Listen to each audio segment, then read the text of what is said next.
of a Volkswagen Polo with a more adventurous image, a slightly larger cabin and a more flexible interior. You're picturing this car, Volkswagen's smallest SUV, the T-Cross. It's trendy, quite sophisticated and very acceptably efficient thanks to its 1-litre TSI petrol and 1.6 TDI diesel engine options. And you can make it very much your own. What's not to like? This is a little crossover perfectly suited for driving in the real world. From the moment you start off down the road in one, you instantly feel comfortable with the way it feels and responds. There is nothing particularly interesting about the drive dynamics being delivered here, but all the control weights are nicely matched, the clutch engages smoothly, the throttle response is linear, the brakes inspire confidence, and the steering is light and precise, even if it offers relatively little in the way of actual feedback. During fast, tight cornering, having a slightly higher centre of gravity than you'd get in a Polo is, of course, noticeable. But even then, the T-Cross doesn't lurch about and it feels relatively agile.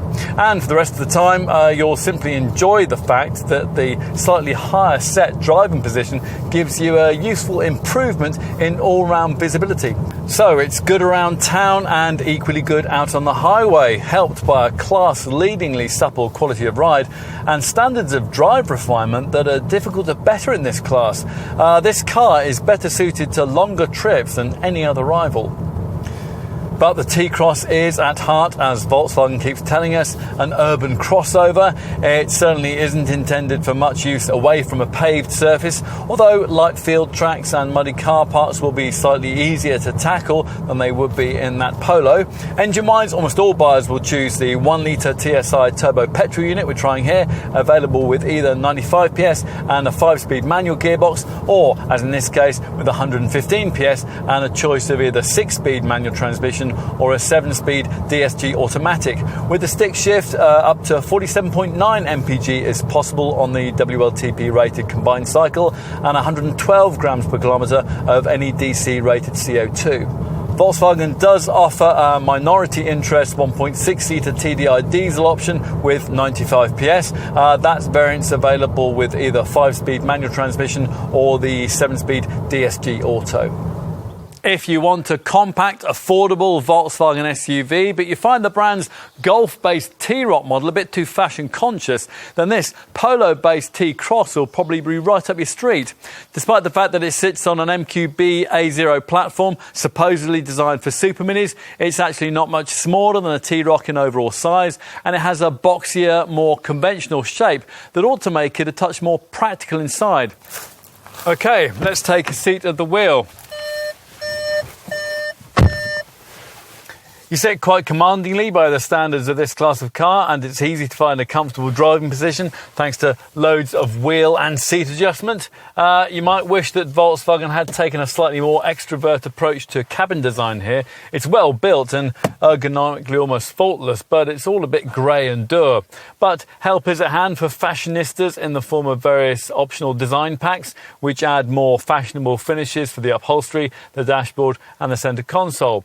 All models get this 8-inch centre dash composition media infotainment screen, which delivers all the usual informational, telephone and entertainment options with assured cleverness. Avoid entry-level trim, and you also get the Volkswagen CarNet App Connect setup that you'll need for Apple CarPlay and Android Auto smartphone mirroring.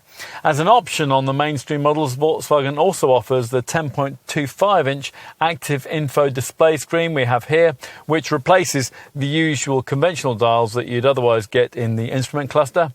There's plenty of storage space too, including big door bins, under-seat stowage, and this deep forward compartment ahead of the gear stick. Let's take a seat in the rear. 6-foot adults who might normally grumble at the prospect of long-distance rear seat confinement in any Super Mini-based model need have no worries about the prospect of running in this one.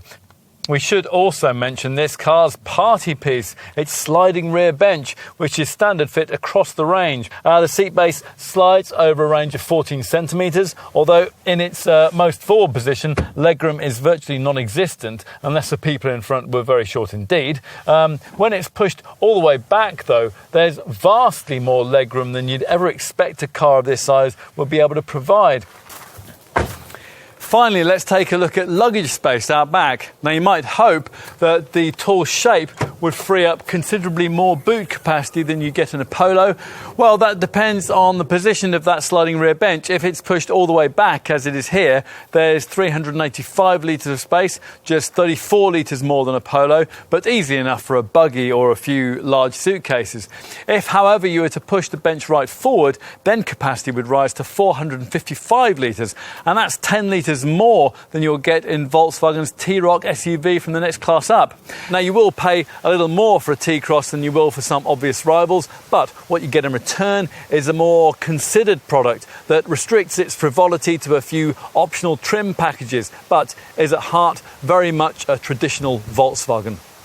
You certainly have to be a committed follower of fashion to choose a T-Roc over one of these. It is at heart a very complete small SUV and very much a Volkswagen.